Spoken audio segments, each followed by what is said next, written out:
Imagine taking an evening walk in winter, something we've all done. But for one man, this ordinary decision turned into a fight for survival that would shock even veteran doctors.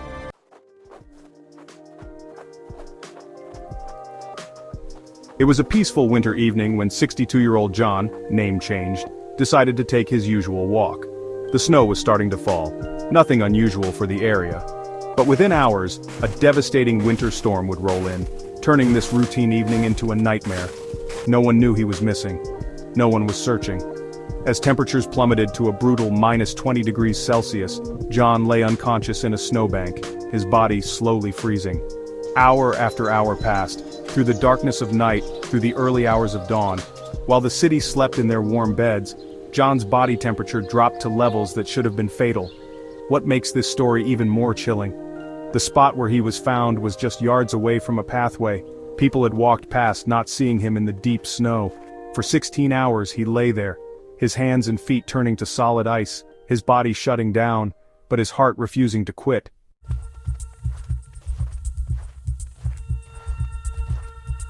It wasn't until the next afternoon that a passerby noticed something unusual in the snow. At first, they thought it was a discarded coat. But then, they saw movement. What they found would leave them haunted. A man, nearly frozen solid, but somehow still alive. The emergency call was frantic. "There's someone in the snow! I think he's still breathing. But his hands, they're completely frozen."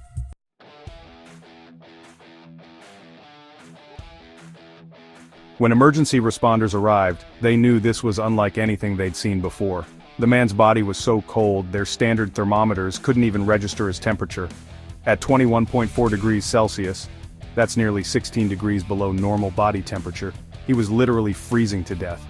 The paramedics faced an impossible decision. The nearest hospital wasn't equipped to handle a case this severe. They needed a major trauma center, and fast. Their only option? Helicopter evacuation. "We couldn't even start an IV," one paramedic later recalled. His veins were practically frozen shut. With no time to lose, they carefully lifted his rigid body into the helicopter. His hands and feet made an eerie crackling sound. They were completely frozen solid, like blocks of ice. But just as the helicopter was about to land on the hospital roof, disaster struck. John's heart, which had been fighting against impossible odds, suddenly stopped beating completely. This is called cardiac arrest, and without immediate action, it means death.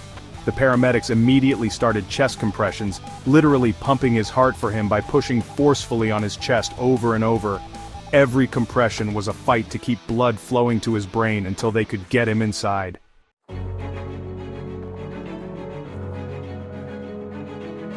The emergency room was already buzzing with activity.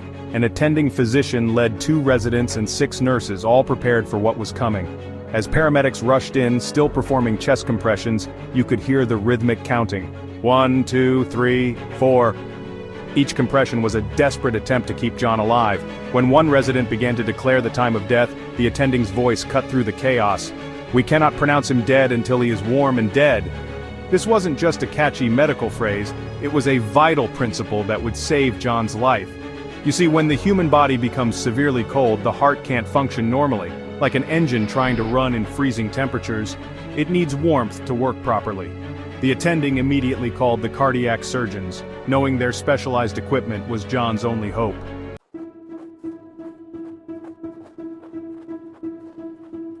Within minutes, the cardiac surgeons arrived with their life-saving equipment, the ECMO machine. Think of ECMO as a temporary heart and lung outside the body. Here's how it works. It gently removes blood from the patient's body through large tubes, warms it up like a high-tech water heater, adds fresh oxygen, and then pumps it back into the body. It's like giving the body a complete reset while the heart and lungs take a break to warm up. As one team performed constant chest compressions, the surgeons worked with incredible precision to connect John to this remarkable machine. In a procedure that normally takes hours, they had minutes.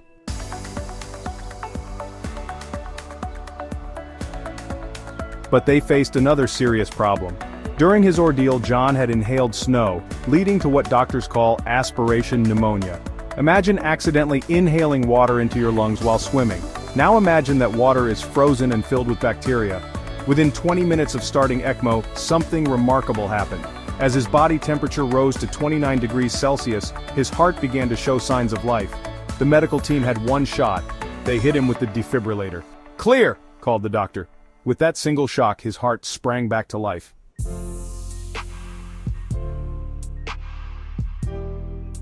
John's fight was far from over. After 16 days in intensive care, he finally breathed on his own again. Despite the medical team's best efforts, the severe frostbite claimed both his hands and required extensive surgery on his legs. But his spirit remained unbroken. 3 months later, John began learning to use prosthetic hands. His recovery inspired his medical team, showing them the incredible resilience of the human body. Today, he speaks at medical conferences, sharing his story to help doctors save others in similar situations. "Every winter night," he shares, "I think about those hours in the snow, and how close I came to never waking up. But I also think about the amazing medical team that refused to give up on me."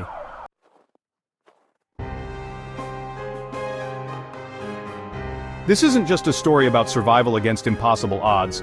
It's a reminder of how quickly ordinary moments can turn critical, and how the human spirit combined with modern medicine can achieve the impossible.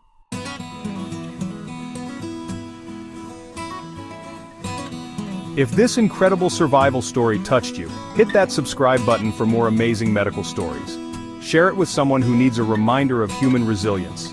And tell us in the comments, what would you do if you found someone in such a critical condition?